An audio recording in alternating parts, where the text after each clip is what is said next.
Saat ini ajaran khilafah karena pengusung utamanya katakanlah begitu, yang paling di garda terdepan mengusung ajaran khilafah ini HTI, sehingga ajaran khilafah ini dengan dibubarkannya HTI dianggap juga sebagai ajaran yang dilarang, di antara sebabnya karena dianggap bertentangan dengan Pancasila, Prof. Oleh sebagian kelompok dikaitkan HTI sudah dibubarkan, terus khilafah ini juga dikatakan atau dianggap sebagai ajaran yang bertentangan atau melawan Pancasila.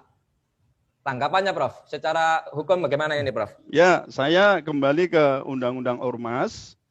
Ini yang di Perpu tadi ya, saya katakan. Di pasal 59, ya, pasal 59 ayat 4, huruf C, ya, ormas itu dilarang menganut, mengembangkan, serta menyebarkan ajaran atau paham yang bertentangan dengan Pancasila. Ini kita pegang dulu ya, ini di pasal 59 ayat 4 huruf C. Kalau kita ngomong undang-undang harus pelan-pelan, Mas. Kita nanti kesusu ya ketemu meneh gitu. Lebih baik kita agak sabar sedikit, memang ini biar perlu mencerahkan, yang Prof. baik. Betul, mencerahkan ya. secara Jadi, hukum.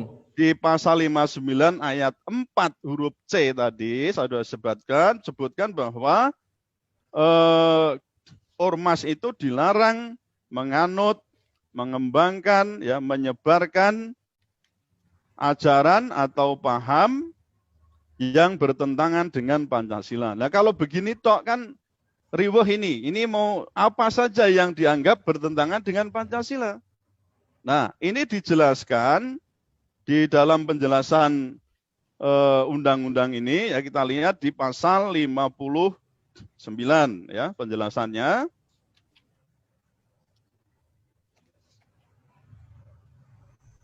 Nah, yang dimaksud dengan ajaran atau paham yang bertentangan dengan Pancasila antara lain ajaran ateisme. Yang kedua, komunisme garis miring Marxisme Leninisme. Jadi Marxisme Leninisme, ya, komunisme itu masuk yang dilarang, atau paham lain yang bertujuan mengganti, mengubah Pancasila dan Undang-Undang Dasar Negara Republik Indonesia. Nah, sekarang pertanyaan kita kan, apa itu statusnya khilafah? Apakah khilafah termasuk paham lain itu, gitu loh.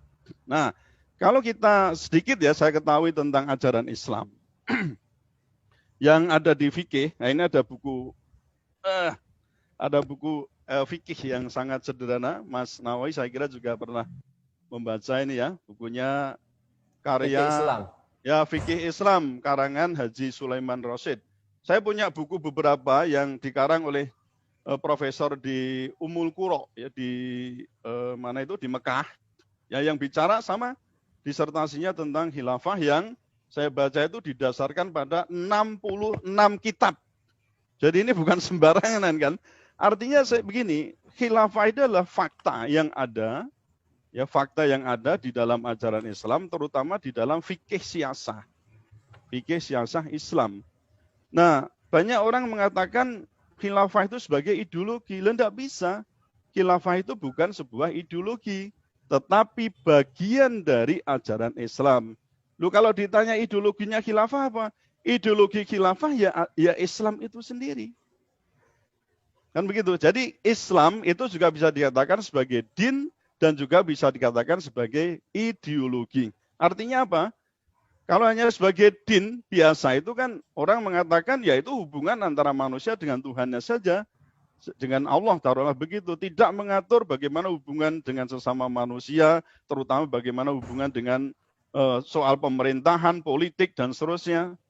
Nah, masa Islam mengatur tentang politik? Loh iya, orang Islam itu sebagai agama yang sempurna. Masa Allah menurunkan sesuatu yang sempurna, ngatur negara aja nggak bisa?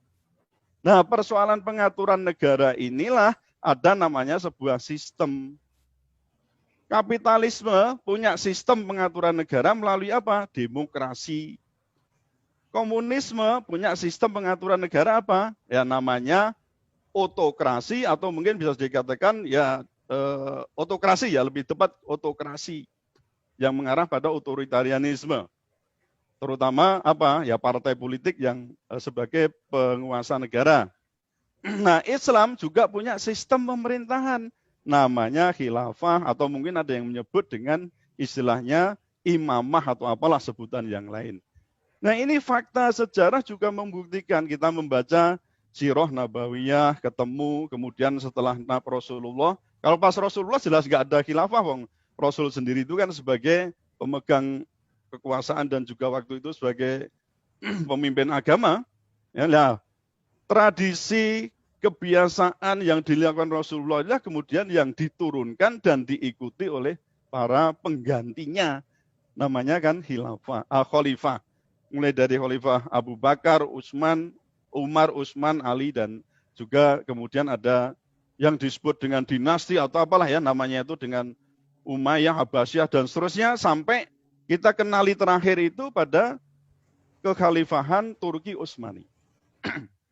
Nah, jadi kalau kita lihat dari sisi ini, Mas, maka khilafah itu tidak bisa kita tempatkan sebagai ideologi dan sebagai ideologi yang di pasal 59 ayat 4 huruf C sebagai penjelasan yang lain itu tidak pernah kita temukan di Indonesia ketetapan tentang khilafah itu sebagai ideologi yang terlarang.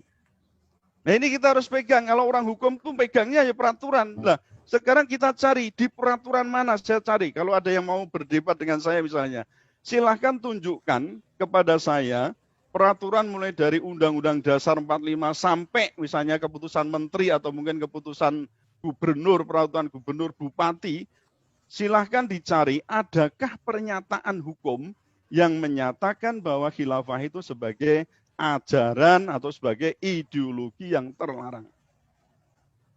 Nah, sehingga kita jangan gegabah, apalagi kita ini sebagai umat Islam. Lawang ajarannya sendiri kok ditakuti, dimusuhi, ya kan? Loh, ini nalarnya gimana? Jadi kalau bagi saya, kalau karena ini ajaran Islam, maka boleh didakwahkan, boleh diajarkan. Tetapi saya batasi, Mas, tidak boleh ada upaya pemaksaan, apalagi penggunaan kekerasan, apalagi melakukan makar. Sudah, kuncinya kan di sana.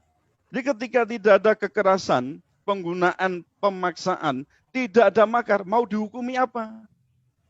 Loh, kalau saya itu mengatakan khilafah, salahnya di mana?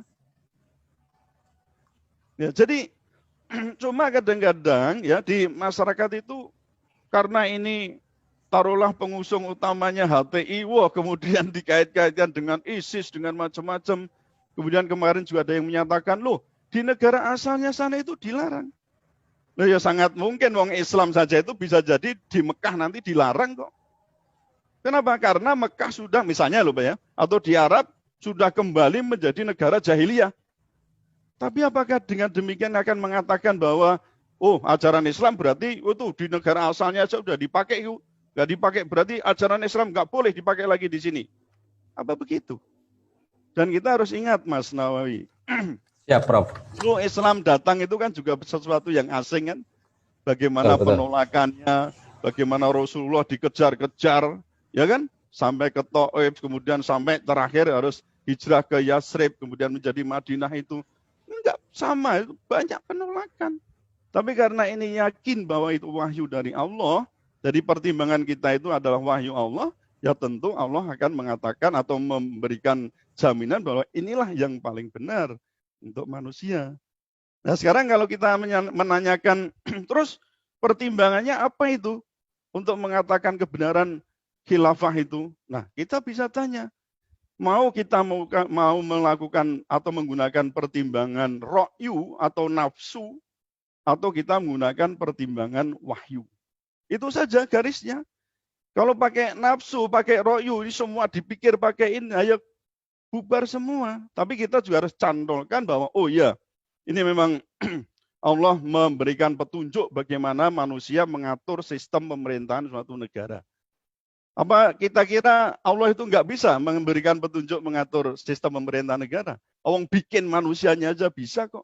Apalagi cuma bikin sistem pemerintahan. Jadi hal-hal yang apa ya, istilah saya itu kesimpang siuran semacam ini memang kita harus perlu pertegas, kita apa ya namanya, kita koreksi supaya ya kita ini tidak semakin lama semakin tidak dewasa ketika menyikapi tentang isu-isu yang berkembang yang menurut saya ini adalah, dan bukan menurut saya saja, tapi berpedoman pada karya-karya yang ada, kitab-kitab yang ada, bahwa khilafah itu adalah ajaran Islam, bukan ajaran sesat, apalagi ajaran setan.